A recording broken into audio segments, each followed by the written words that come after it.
Nah, kula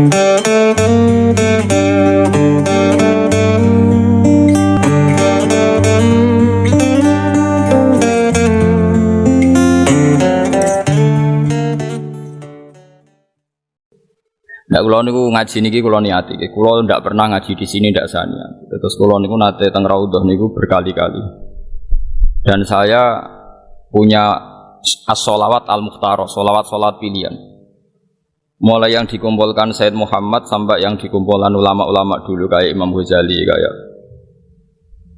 Ada sekian sholawat yang sering saya baca. Tapi saya baca di Raudhah itu angger tak waca liyane iku mesti pelat. Pelat itu ya ora jelas. Sing tak ulang-ulang nggih kula baca niku. Allahumma sholli ala sayyidina Muhammad alladzi tarrasta bi jamalihil aqwan. Jadi tarrasta itu ya Allah berikan sholawat engkau kepada Nabi Muhammad sing tarrasta bi jamalihil aqwan. Yang karena beliau alam ini menjadi tersaji indah. Tiros itu maknane naman sing apik. Wong Jawa riyen andarane tiros iku naman sing apik. Jadi misalnya kain disongket. Nah, songketan sing jadi seni terbaik iku wong Arab dari napa? Tiros, napa? Tiros. Tok, nggih, tok ra alif za. Alladzi tarrasta bi jamalihil aqwan. Terus kula niku seneng banget mbek selawat ini. Sampai selawat itu kira-kira 5 halaman. Sampai sakniki ku ya ora roh pokoke roh iku mau lafat tarrasta bi jamalihil aqwan. Terus kalau ngalami wusul ini terus kalau nulis mensarai kata tarrasta bi jamalihil aqwan.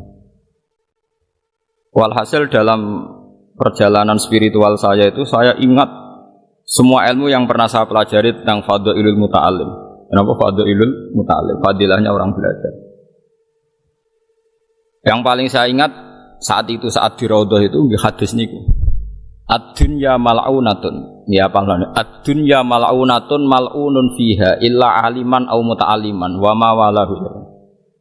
Semua dunia saisinya itu mal'unah, dilaknati. Wis laknat kabeh Allah duka murka. Ning gone isine dunya kabeh ad-dunya mal'unah, mal'unun ma fiha, semua yang di dunia itu dilaknati. Kecuali 2 kata Allah, illa aliman, kecuali wong alim. Au muta'alliman ta orang napa? Belajar. Terus wama walahu ya atau yang menopang alim dan muta'alim.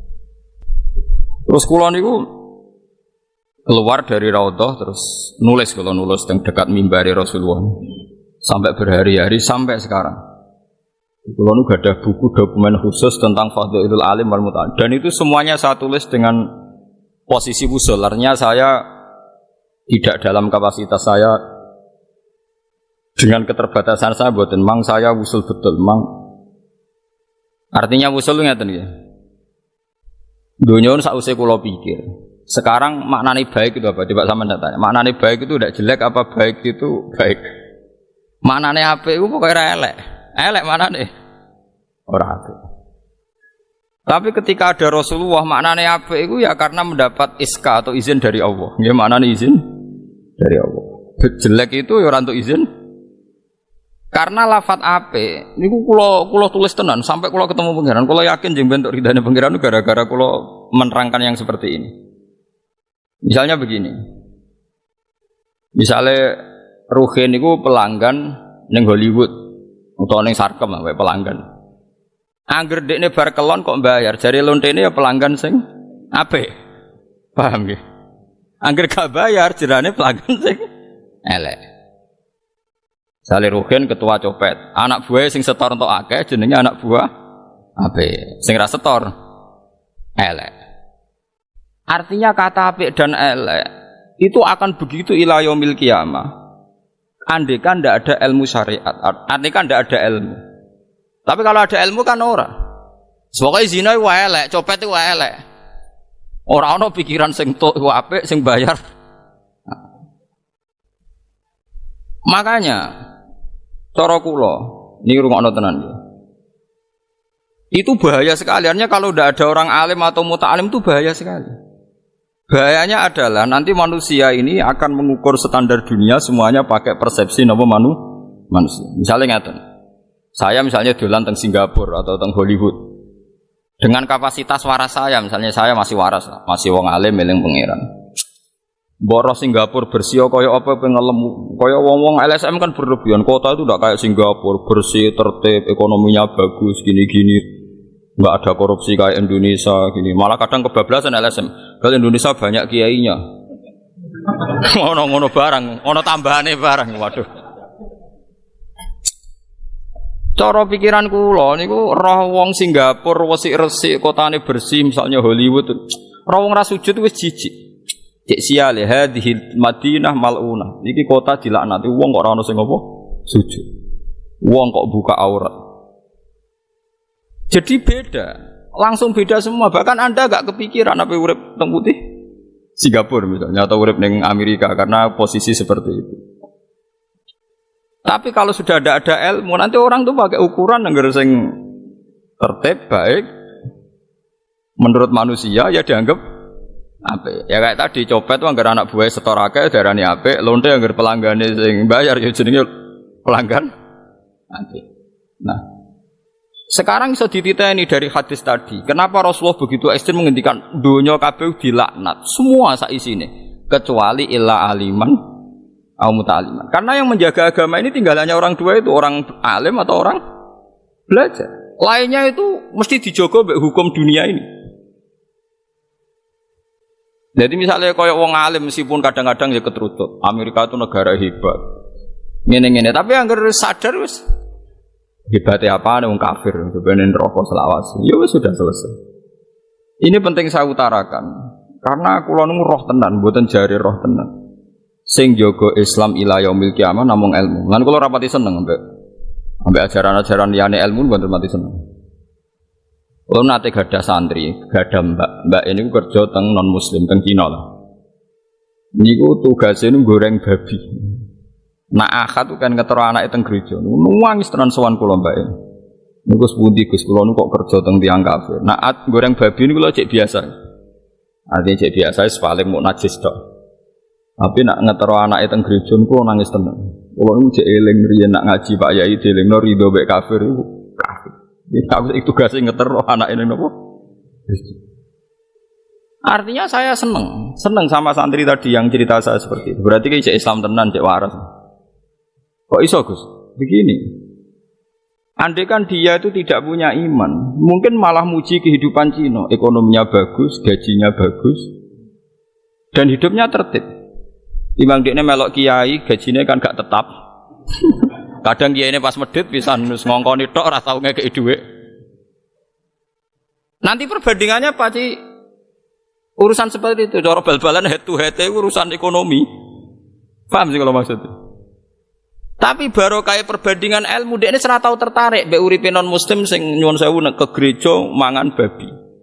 Coba sekarang orang-orang yang ndak punya ilmu Islam kayak pakar-pakar LSM yang berlebihan. Bukan dekne bandingno pokoknya kehidupan kiai.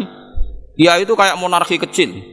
Hidupnya kayak raja, enggak pernah dikontrol oleh santrinya. Dia main suruh, anak buahnya kayak rakyat. Kiai kayak posisi raja kecil. Itu tidak bagus untuk alam demokrasi. Percontohan demokrasi yang bagus itu di Amerika. Karena tidak ada perbandingan ilmu Islam, seakan-akan ini yang salah, itu yang benar. Paham ya? Tapi nak cara kowe nganggo Islam wis pokoke angger kafir yo salah. Malah aku dikonco jenis Durrahim niku. Nah ana Islam Kristen ra seneng, Buddha ra seneng. Aku pokoke emah Gus, iku jenenge kafir. Lah piye nek darani Kristen ta Buddha ra gelem. Sawangane ora ana khalidina fiha. Perkarane Kristen mbek Buddha ning Quran ora ana, sing ana Nasrani mbek Yahudi. Dene ku moh tenan. Dadi dene ku moh. Darani Kristen iku Kristen utawa Buddha itu moh. Oh dene darani iku aku Islam. Hampir. Mergo dekne butuhe ngepasno dalil iki penting. Wonge kiai iku cek urip mboten. Ora mati-mati cek urip mboten saiki sing sering dolan tengen kula. Cek protes mbek kula. Lha Gus jenengan wong alim kok malah molek muni Buddha Kristen muni kafir. Saking fanatike dekne. Artinya kayak saiki roh, kenapa Rasulullah itu tarrosta bijamalihil akwan.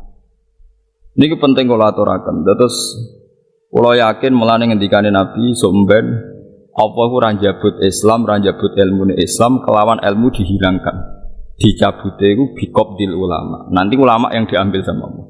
Jika ketika dunia ini sudah ada ulama, orang cara berpikir itu ittakhadhan nasu ru'asa'an apa juhalan. Fasu'ilu fa'afta bi ghairi ilmin fadallu wa adallu. Karena kalau misalnya sudah ada ulama, orang tanya, Singapura sama Indonesia baik mana? Pasti dijawab Singapura karena tidak ada korupsi. Tapi kalau ulama, Indonesia baik Singapura apa itu? Apa Indonesia aja agak sujud. Tapi koruptor akeh buan wae pangeran ae. Soale sing ngono buan wae apa? Berarti Anda melegalkan korupsi. Mangsamu korupsi gak haram cara Islam tapi ya haram. Tapi dosane korupsi jek dhuwur dosa kafir. Cara klasemen jek apik korupsi. Apa meneh pangeran iso buktekno Indonesia dikorupsi ora bangkrut nganti saiki. Malah oke. Wis barokah wis nyatane ora bangkrut. Lah iya, wong sing mari korupsi wong Singapura. Wong kok sing lindungi ya Singapura. Dekne mau korupsi tapi gelem melindungi sing wis kasil. Singapura mau melok korupsi, tapi nek sing kasil untuk akeh ning kono di rumah. Ngono kok. Dadi ndak ini cikal bakale sampean nek ben dadi wong alim atau muta'alim sing diridani Allah itu seperti itu. Jadi kita jangan pernah terlintas berpikir liyane Allah sing digarisno Allah wa Rasul. Ya sudah seperti itu. Lan kula mboten nate terlintas memperbandingkan Indonesia misalnya dengan Singapura atau dengan Amerika misalnya. Mboten nate terlintas. Mungkin terlintas pertama misalnya kalau dolan ke kota sing bersih atau yang baik guys. Di kafir ta Islam ana wong sujud ta ora sudah seperti itu. Selain bener Imam Syafi'i, bener Abu Hanifah. Ana wong alim gak wali, ku wong alim elek-elek wong alim. Mestine tiap wong alim kudune wali, tapi nek wali ku ora kudu alim. Jadi Imam Syafi'i wali ku tukang kayu sabar ngono dadi wali. Tapi nek wong alim kudu alim. Mergo begitu. Tingkat cara pandang wong alim itu persis cara pandang al-malaila Allah, hukum langit. Jadi misalnya kados kula dolan teng Magelang napa teng pundi mawon. Teng Demak. Roh wong dora sujud terus ana wong sitok sujud. Terus spontan langsung ngeten. Ya iki alasane pangeran gak mengadab orang satu kabupaten mergo jek ana sing napa sujud. Ya sudah seperti itu, memang seperti itu pandangan Tuhan itu. Ketikane pangeran aku ndelok bumi ku ape tak laknati kabeh. Tapi ketika melihat ada 1-2 orang yang sujud, maka siksa saya tak tunda. Sehingga ketikane Kanjeng Nabi ini hadis sahih, dunia itu tidak akan ada kiamat hatta la yuqala fil ardi Allah Allah, sampai ning bumi itu tidak dilafatkan Allah. Karena itu yang jadi pertimbangan Tuhan. Kenapa tidak ada kiamat sampai sekarang? Karena ada yang masih ngelafatkan apa? Allah, masih ada yang sujud. Ya seperti itu. Ya tapi sekarang orang sudah mulai mendewa-dewakan kehidupan duniawi. Jadi nganggap Swiss itu terbaik, Panama itu terbaik, Indonesia itu buruk karena banyak orang apa? Banyak orang korupsi. Uteknya sudah kualik-kualik. Padahal misalnya koruptor Indonesia investasinya yang Panama. Rumah samu nanti. Masa meneng berduaan boten orang. Lah orang alim seperti ini mesti para pangeran, kudune iku wali. Tapi wali kok jalur wong alim ora iso diakali wong awam terus kon ndongakno toko kasil mboten. Wong awam seneng wali kok jalur ora alim, mergo kon ndonga ya gelem nurut. Dongane mah wong alim mboten.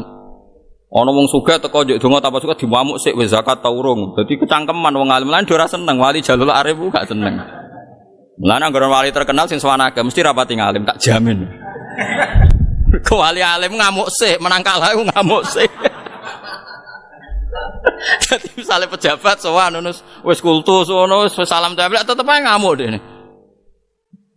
Pejabat sing bener amar ma'ruf gak wajibane melakoni ta ora. Jabatnya kan sumpah wis ra bakal baleni ora bakal baleni. Nggih Abu Hanifah ngoten sowani pejabat wonge nggo surraton min dirham sak gebok dhuwit dirham pisan. To dinar emas ya. Mumpun miliatan. Kok ndak kok pojok. Bareng wae damuk rapat ikhlas iku go mulih nah. Mboten mun kula niat tak kekno jenengan ya, tapi aku wis sumpah ra nampa wis go mulih, mari repot. Awali gak jalur wong alim kan seneng. Alhamdulillah rezeki kok pangeran wah. Parah.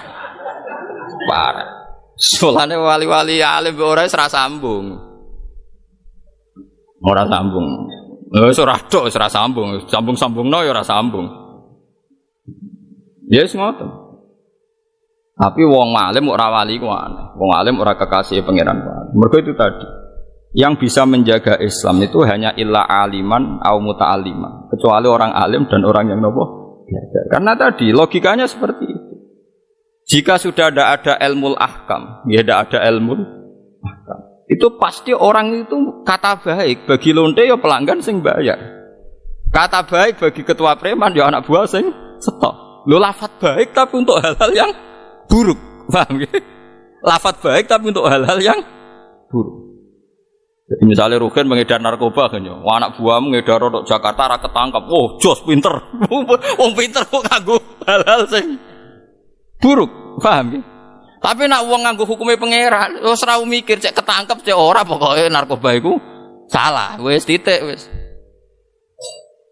Cek kowe zina bayar cek ora, pokoke zina iku elek, wis ngono tok. Ojo malah sebagian LSM lucu meneh malah sosialisasi ben ora kena carane piye nganggo kondom, ora kok carane ra zina, carane piye.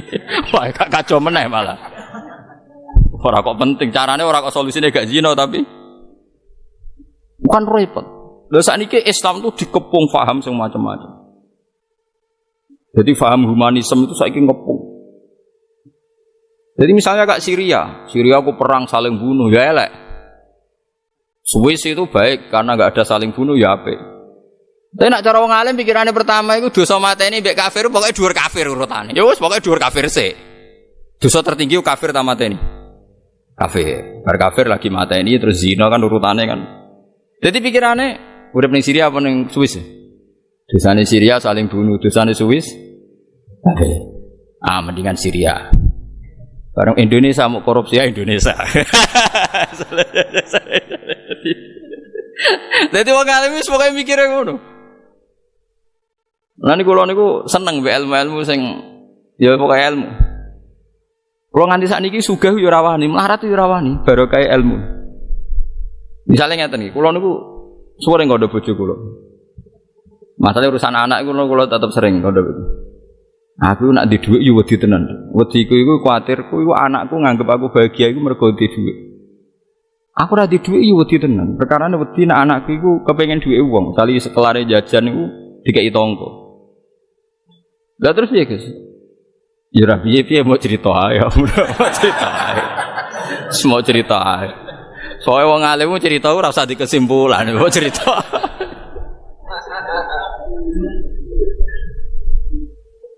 Karena sama-sama jadi bumerang. Jadi begini, kowe ora rasane dadi wong alim, ben ora rasane bingung. Aja men bingung utang iku bingung ra sehat, paham. Bingung kok perkara utang iku bingung mboten apa sehat. Sekali-kali bingung mikir napa ilmu, bingung mikir apa? Andaikan saya kiai itu kaya, di mobil, di duit, duit tabungan normal. Terus bojo ayu barang kan misalnya di bojo ayu normal. Normal kabeh lah. Dan saya kelihatan bahagia ya sholat jamaah ya mulang. Pasti orang itu bilang, kiai ku ayem mergo semua fasilitas duniawi ada. Sehingga kalau faham ini kuat di masyarakat, nanti kiai-kiai sing wis ra di dhuwit, jamaah ya ora ono, musala diduduk dhewe dikomati dhewe. Itu orang akan bilang kiai seperti ini itu tidak bahagia. Lah fatale kiai sing jenis ngono iku yo nyatane sumpek tenan. Lha iku kelirune ning kono, Paham nggih? Sajane gak usah ngono, kiai sing wis komat dhewe adzan dhewe. Paham nggih? Ya dhuwit ra duwe mulai diamuk bojo. Kudune bahagia. Alhamdulillah Gusti tesih saged sujud. Kedel piyasan, piyambakan. Gus Pak niku kiai ra kendel, madhep jenengane bareng wong akeh, kedel kula. Pokoke pede wae. Terus mulai bojo ngamuk. Gus Pak bahagia kula. Piyambake bojone ra tau ngamuk, bojo kula sering ngamuk, berarti ganjarane kathah kula. Wis ngono terus. Umpama sing kiai gedhe syukur nganggo donya, sing kiai cilik syukur nganggo sabar, iku padha waline. Tapi masalahnya selama ini agar kiai cilik, iku agar kiai kenal yo ngeluh tenan. Batinku aku ana kiai-kiai melarat tak nggo percontohan bahwa dekne bahagia niku bis sujud napa? Tapi tiap tak pethuki iku yo sambat. Innalillahi wa inna ilaihi raji'un. Lah yo le babah tak sowani adu-adu kula kepengin ijazah jenengan kiat sabar syukur dalam kondisi seperti ini. Ampun Gus kula tok sing ngalami. Anak kula sakniki mangkel mbek kiai, mergi di percontohan bapake kados kula. Terus dene cerita anake kerja ning Bekasi. Anak kula teng Bekasi, Guys. Mboten saya salat tuh kok mboten, mergo ora mangkel te bapak melarat. Dadi yo wis ngoten iku dunya. Tapi kula yo contoh kiai sugih mobile kathah anake ora pati salat, sampean pacaran. Mun kula nu nate badhe kundangan kenduren teng desa. Mulai nu nangis salat. Mergo salat iku pas kenduren itu ada beberapa PNS cerita. Pas itu ada peristiwa besar lah di Jakarta, anak pejabat nabrak kecelakaan, pas pacaran nabrak kecelakaan. Terus sebagian orang ngamati. Ya sedurunge kenduren iku lha Gus gara-gara anak pejabat sugih sisane pacaran terus nggo mobil mewah tabrakan akhirnya mateni wong. Tak guyoni ngene. Pokoke paling penak udah di pengamat. Bener terus. Kok saged Gus? Guna ana lonte melarat ning gone ril sepur. Wong ya darani gara-gara ekonomi sampai menjual diri. Ora ana wong sugih lanang tuku lonte gara-gara banyak uang pikirane medok. Terus yang bener kunti lonte melarat jare sebabnya dadi lonte melarat. Engko ana wong banyak uang butuh banyak seks ya mergo sugih. Terus rumusem sing bener kunti. Terus mikir. Terus dia malah mikir, Gus pikirane kiai mbek ngene ini kok beda ya ora beda. Coba bener aku ae. Ndak artinya analisis manusia itu kan ngono. Orang-orang yang bela-belain lonte melarat kan alasan itu kalau Anda membuat solusi, apa Anda nanti yang menanggung hidupnya? Jangan melarang saja, tapi carikan solusi. Senangannya andalane ngono, angger lonte pe digusur alane jangan hanya melarang tapi carikan solusi. Wah, mate do wong. Lah kiai-kiai kon golek solusine ekonomi dhewe ra iso kabeh tetep. Isane yang larang tok kok malah kon golek apa? Artinya kan ada dua analisis. Ketika melarat dadi lonte alasannya ya demi melarate. Sing kok wong sugih nakal sebabnya nakal ya mergo jarene mergo sugih. Kula mulai nangis. Nangis. Napa niku Gusti dimaksud jenengan innal huda wa sebab dadi lonte ora ku karek hidayah mergo sugih ora jamin melarat.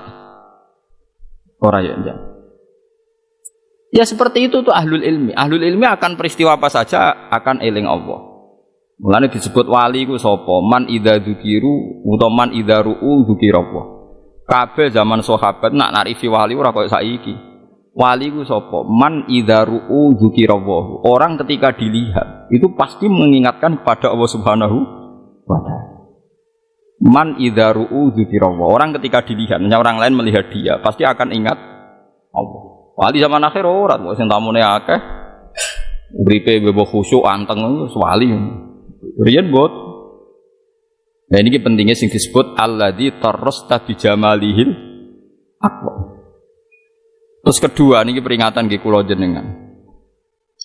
Sakjane cara syariat, cara hitung-hitungan syariat. Misalnya sampean melihat Amerika atau Korea atau Taiwan. Itu tadi kan sudut pandang pertama. Melihat kedua begini, itu mahalud dakwah. Yaitu mahalud dakwah. Ya sudah seperti itu saja. Jadi saya pernah ditanya seorang tentara, dia tugas di Papua di Irian Jaya. Kebetulan dia sering ngaji saya, karena guru spiritual dia itu murid saya. Jadi kalau ke Jawa mesti soal saya. Tanya saya, Gus, Papua itu sering kerusuhan ya, ada separatis sedikit-sedikit lah yang mengacau Papua. Terus ya seperti itu masih ada Papua Merdeka. Kalau Anda sebagai orang alim kepentingan Papua tetap ikut Indonesia itu apa? Kalau saya kan militer jelas NKRI ya. Jabu ya gloyor. Niku kula nu rapati roh NKRI ora roh, pokoke NKRI harga mati ora roh, ora tau nawar. Pokoke ora roh. Tahu saya itu sederhana. Kalau Papua masih bagian dari Indonesia, itu artinya kalau ada dakwah ke sana ora usah paspor, ora usah nopo. Bisa. Ya itu hanya seperti itu. Kalau Papua keluar dari Indonesia itu Anda kalau ingin dakwah ke sana harus pakai paspor, pakai apa? Bisa. Ruwet. Tapi kalau asal masih bagian dari Indonesia, kita bisa menyebarkan Islam di sana tanpa paspor, tanpa visa. Ya sudah seperti itu. Nah itu orang alim. Jadi pokoknya tahunya dia itu ini mahalut dakwah. Ini mahalut dakwah. Sama seperti saya misalnya punya santri kerja di Korea, kerja di Papua atau kerja di Taiwan. Ya pikiran saya, Taiwan ono nggon sujud sampai ora apik ndi. Ya apik ono. Wis baru ana santri kerja ning Taiwan berarti bumi Taiwan rapati bengok-bengok. Mergo saiki ono sing napa? Sujud. Ya sudah seperti itu. Dan itu nyata, ilmu saya itu nyata. Sebenarnya ning akhirat ilmu saya itu pasti benar. Bumi ku mangkele sak pole, dendame sak pole mergo ditumpaki wong-wong tanpa nglakoni napa? Sujud. Jadi bumi sing teng Taiwan, teng Korea iku nangis tenan ora tau digo sujud. Cara rugen dadi TKI ning kono terus salat seneng masyaallah. Alhamdulillah ana cah kriting sujud ning kene. Bojone ya seneng mergo saiki di penghasilan. Lah iku sing penting iku kan. Dadi tapi ya ora usah rono kok mati tuwa. Jadi itu taunya wong alim. Ya dadi taune wong alim wis pokoke misal ana santri dolan ning Amerika atau mahasiswa kuliah ning Amerika mesti pesene jelali salat ya cung ya maca ning Amerika kuliah ning Jerman aja lali napa salat. Pikirannya pokoke bumi Amerika, bumi Jerman kebutuhan dasarnya adalah dipakai tempat sujud. Dan Anda sebagai manusia paling butuh, Anda nanti di akhirat ya paling butuh pada apa? Sujud. Ya sudah seperti itu. Mulane cek anake ranking cek ora untuk beasiswa ta ora pokoke takoke kabar misal anak kiai kok kuliah di Jerman cek salat ta ora contoh ya alhamdulillah. Padahal sekolahnya ora tau munggah. Tapi nak wong nasional ora munggah terus ya seneng senajan to saiki rapati salat. Nah lagi-lagi yang mengabadikan ilmu ini hanya dua, illa aliman au muta'alliman. Makanya ngendikane Kanjeng Nabi ad-dunya mal'unatun mal'unun ma fiha illa aliman au muta'alliman. Saiki wong ora pati roh ngene-ngene iki. Mulane Allah jelas ngendikan innama yakhshawaha min ibadil ulama. Sing wedi tenan mbek pangeran ya ulama. Wali-wali ya wedi tapi ora nganti kaya ulama. Beda. Wali-wali sing gak kok jalur alim ku piye ya? Mok klunak-kluno ya wedi pangeran tapi udah gak jelimet perhitungane mboten napa? Jelimet. Wes kula yakin lah sampai kula cek kalah kelas lah. Cuma kono luwih keramat lah cara peminatnya lebih banyak. Kan gak pati ngamuan maksudnya ora pati ngamuan. Cara ana wong sowan turuti kowe. Wong pilkada wong loro sowan yo menang didongakno kabeh. Nah cara wong alim kan gak iso. Menang sitok kan kalah sitok. Dongakno menang kabeh piye carane? Nah ngono tenang ae didongakno kabeh. Tapi nek dekne wali tenan yo dadi kabeh. Lah sing pertama dadi mau 2 tahun mergo korupsi leren. Bariku bos ceritane piye? Lan jare wali-wali, kemaden dongaku, tak dongakno dadi kabeh malah jebule gentenan. Wes, gak mutu kowe kok.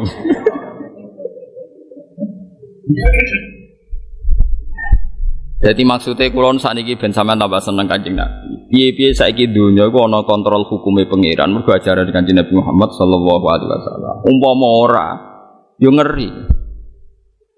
Ya ngerine wow, misalnya petinju aduh manusa iku halal ta ora? Ya haram manusa kok didu. Tapi umpama ora ana ajarane Nabi, tinju iku piye? Wah, olahraga terbaik di dunia itu tinju loh cara pakar-pakar humanisme. Karena yang kalah pun dapat uang banyak. Oh, cara ke melarat dadi petinju langsung sugih. Misalnya sing menang 1 miliar, sing kalah kuwi jek 300 juta. Mulane olahraga terbaik di dunia jumlah tinju. Perkara sing kalah lah iku. Lah analisis gak nganggo hukum kan. Mana ono olahraga tinju kabeh wae perkarane sing kalah pun entuk duit. Ora iso tinju yo iri kok penak. Cara ora haram santri kula tak kon tinju mergo kalah lah mesti entuk duit. Lho jelas niku pancen aturane ngoten sing menang sakmene sing kalah. Ya begitu semua. Di kula nganti kadang mikir ya Allah. Sing darani apik iku napa ya ma hasanahu syar'u yang dianggap baik oleh syariat itu dianggap baik. Tapi nanti hukum adat ila yaumil qiyamah itu seperti yang saya utarakan tadi. Mulane Allah akhirnya gawe contoh loro. Ana nabi saurip-uripe melarat, yo tetep nyembah pangeran, rupane Nabi Isa. Ana sing saurip-uripe sugih, tetep nyembah pangeran, rupane Nabi sinten? Sulaiman. Karena tadi umpama Nabi Sulaiman nyembah pangeran terus wong darani lancen awak ayem wis karek tinggal salat ngono. Repot, akeh lho saiki wong ngamati kiai, bangkune kiai ora men salat wong uripe wis penak. Waduh. Lah tapi kowe ora usah terprovokasi terus nunjukno ning masyarakat, aku tak urip ra penak tapi tetap sujud. Ya ora iso. Ora usah nantang pangeran ngono.